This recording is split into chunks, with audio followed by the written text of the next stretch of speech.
৩১২ কোটি ৯২ লাখ, ৩০৩ কোটি ২৭ লাখ, ২৭৫ কোটি ৭৭ লাখ ও ২৮২ কোটি ১৯ লাখ। এভাবেই গেল সপ্তাহে ৪ কার্যদিবসে দৈনিক লেনদেন হয়েছে ঢাকার পুঁজিবাজারে, অর্থাৎ একদিনও পার হয়নি সোয়া ৩০০ কোটি টাকার ঘর। এর আগে সপ্তাহ জুড়ে এমন বেহাল দশায় পড়েছিল গত বছরের ফেব্রুয়ারি মাসে, যেখানে একদিন পার হয়েছিল সোয়া ৩০০ কোটি টাকার লেনদেন। ২০ ফেব্রুয়ারি যার পরিমাণ ছিল ৩২৬ কোটি ৭৩ লাখ টাকা। ২০২২ সালের ফেব্রুয়ারির দ্বিতীয় সপ্তাহেও মাত্র এক কার্যদিবসে লেনদেন সোয়া ৩০০ কোটি টাকা ছাড়িয়ে দাঁড়িয়েছিল ৩৪৪ কোটি ৮৬ লাখ টাকায়। দৈনিক লেনদেন এমন বেহাল অবস্থায় ঢাকার পুঁজিবাজারে গেল সপ্তাহে প্রধান সূচক কমেছে ৩৭ পয়েন্ট। তবে এ সময় বাজার মূলধন বেড়েছে ৯৫৫ কোটি ৪৪ লাখ টাকা।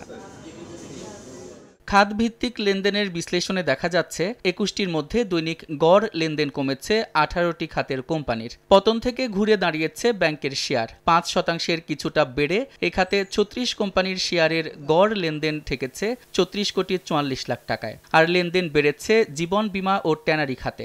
এদিকে বেশ কিছুদিন ধরে ভালো অবস্থানে থাকা ফার্মা ও কেমিক্যাল খাতের ৩৪ কোম্পানির দৈনিক গড় লেনদেন গত সপ্তাহে কমেছে ৩৭.৩৫%। বস্ত্র খাতের ৫৮ কোম্পানির গড় লেনদেন ২৬.২৯% কমে নেমেছে ২৮ কোটি ৮৭ লাখ টাকায়।